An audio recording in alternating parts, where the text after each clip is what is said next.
Gonzalo Durán, José Luis Cardoso, Juan Carlos Cerrudo. 3 bolivianos que el 24 de noviembre del 2007 salieron a protestar por lo que ellos creían correcto en la capital de Bolivia, Sucre. Yo tenía 13 años y aún recuerdo el miedo que sentí al darme cuenta de que habían protestas masivas en toda mi ciudad natal y que no solo fueron estas 3 personas fallecidas el saldo de las protestas, sino más de 400 heridos, algunos de los cuales inclusive perdieron miembros de su cuerpo. A raíz de esta experiencia y muchas otras en mi país, decidí dedicar mi vida al estudio de los derechos humanos, los derechos que son intrínsecos a cada persona en este planeta, por el simple hecho de ser un ser humano. Sin embargo, quise ir más allá de lo que todos se imaginan o entienden cuando hablamos de estudiar derechos humanos, que es el aspecto jurídico y el aspecto político de esto. Mi interés era entender qué podíamos hacer nosotros, los ciudadanos de a pie, para hacer respetar nuestros derechos humanos cuando vivimos en entornos que no los garantizan. Gracias a esto fue que descubrí lo que hoy es mi razón de ser, que es la no violencia. Más allá de un lema de vida, como una técnica sociopolítica para hacer incidencia en la política pública y en mi sociedad, en nuestra sociedad, para cambiar nuestro entorno hacia un futuro positivo. A medida que iba estudiando la no violencia como una técnica, no solo como filosofía, me di cuenta de que esta técnica existe desde el 500 a.C. y hay más de 1000 casos documentados de grupos o movimientos sociales que han usado técnicas y estrategias de no violencia para cambiar su sociedad. Y sin embargo, la mayoría no lo aprendemos ni siquiera en el colegio. A medida que continuaba estudiando, también me enteré de que en el último siglo, tomando en cuenta todas las revoluciones que han habido, solo el 23% de las que eran violentas tenían éxito, mientras que el 50% o más, el doble de esta cantidad que usaban técnicas de no violencia, lograban tener éxito y llegar a su meta final, para instalar un cambio positivo en su sociedad. Lo lindo es que en el año y en el punto de la historia en el que estamos hoy, ya hay personas que han dedicado su vida a estudiar esta técnica, a entender que protestas sueltas o tácticas sueltas por cambiar nuestra realidad no van a funcionar si no hay una estrategia por detrás, pero que sin necesidad de acudir a la violencia, sin necesidad de agredir a otra persona o a otra entidad, nosotros sí podemos cambiar nuestra sociedad. A medida que fui aprendiendo más, sentí la necesidad de compartirlo. Pero cuando empecé en este peregrinaje para hablar de la no violencia, me encontré con muchas puertas cerradas y con muchos motivos por los cuales supuestamente no puede ser efectiva una estrategia de no violencia en nuestra sociedad, como una sociedad boliviana y latinoamericana. Entonces, el día de hoy quiero ir más allá de los conceptos básicos de no violencia y contarles los 3 puntos específicos que siempre me repiten, por los cuales supuestamente la no violencia no puede ser efectiva para nosotros. Y también quiero explicarles que están errados. El primero se concentra en el adversario. He escuchado muchas veces que las técnicas de no violencia sí le funcionaron a Gandhi, pero es que él luchaba contra los ingleses. Esto no habría funcionado, por ejemplo, con un gobierno o con un oponente tan represivo como la Alemania nazi. Sin embargo, esta concepción parte de una idea equivocada de qué es la no violencia. Con la no violencia como una técnica, con estrategia, no estamos buscando solo cambiar la opinión o la mente de nuestro oponente. Ese es un error pensar que es así de simple o básico. A algunos nos gusta hacerlo en el proceso, pero en realidad lo que estamos buscando es generar suficiente tensión social para que aquellas injusticias que el status quo ignora puedan salir a la superficie.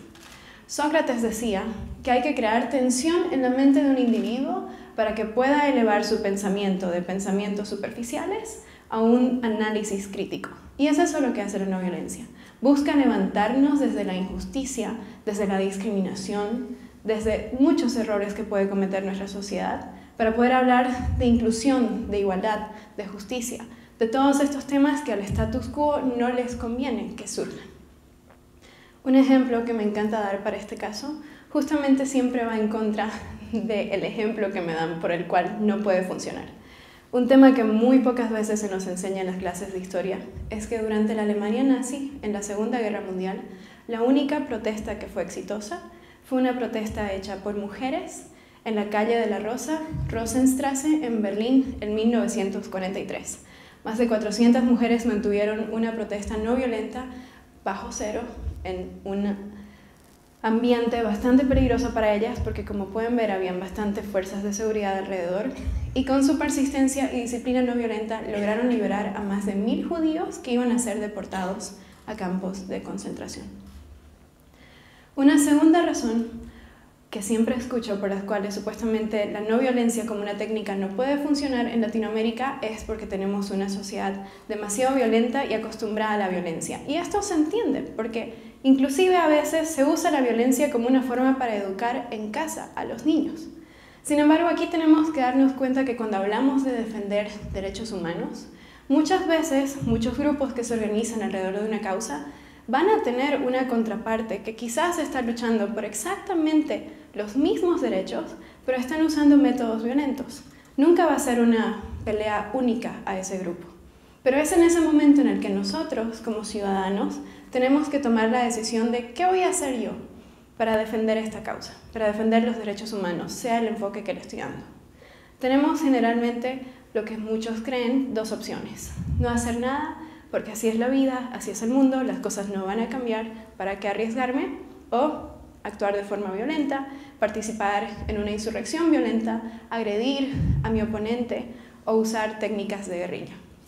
La no violencia plantea un punto en el medio, que no es radical, y que busca generar acciones que son exitosas, que son legítimas, y al mismo tiempo que pueden dar un resultado sin desgastar a la gente en el proceso de participar en estas protestas.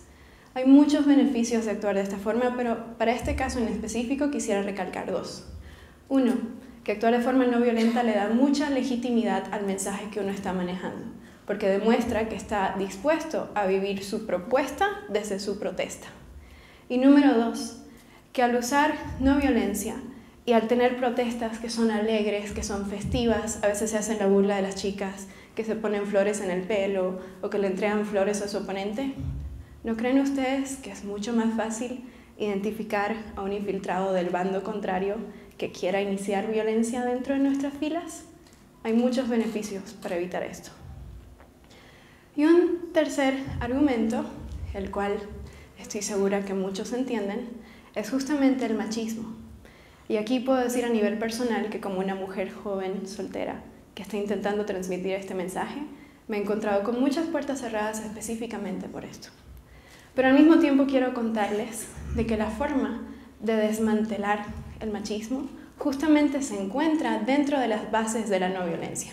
Porque cuando hay una sociedad que es tan fuertemente machista, o quizás no tanto, se aprende esto a través de las interacciones sociales en ambientes violentos en el que yo tengo que ser o el agresor, el fuerte, o la víctima, lo cual es vergonzoso.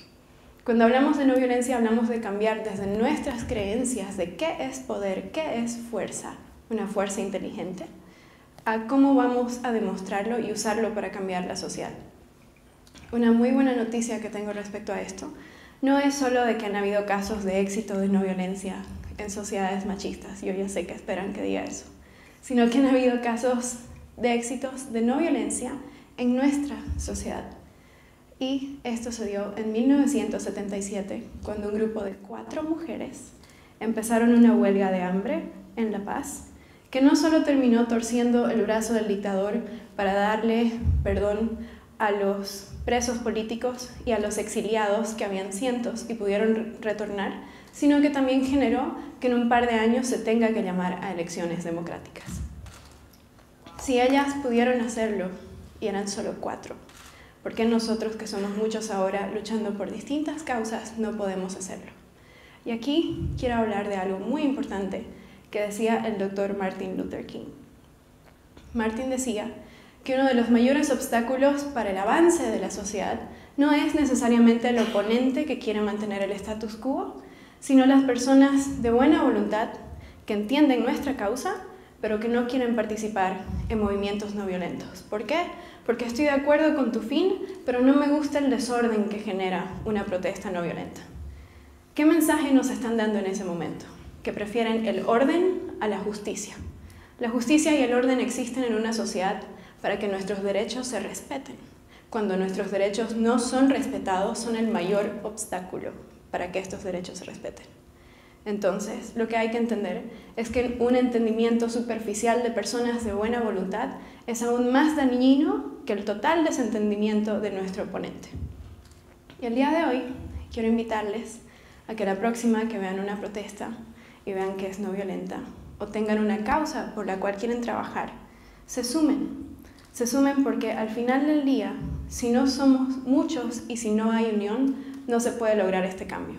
Muchas personas piensan, esta causa es demasiado temprano para que funcione en nuestra sociedad, aún no ha llegado el momento, porque piensan que con el tiempo estos avances se van a dar, pero todavía no es el tiempo. Pero el tiempo es neutro. El tiempo no es algo que asegura el éxito de un movimiento porque sí. El tiempo es ahora. Y el tiempo puede ser constructivo o destructivo en la medida en que yo no participo para hacer que mi sociedad mejore. Entonces, los invito a que busquemos la propuesta en la protesta, a que seamos valientes, que sepamos show up por aquellos que no pueden hacerlo y por sobre todo que entendamos que unos cuantos activistas o unas cuantas personas luchando por una causa no pueden cambiar el mundo sin la ayuda de cada uno de nosotros. Porque al final del día, como nos han enseñado a muchos desde la cuna, la unión es la fuerza. Gracias.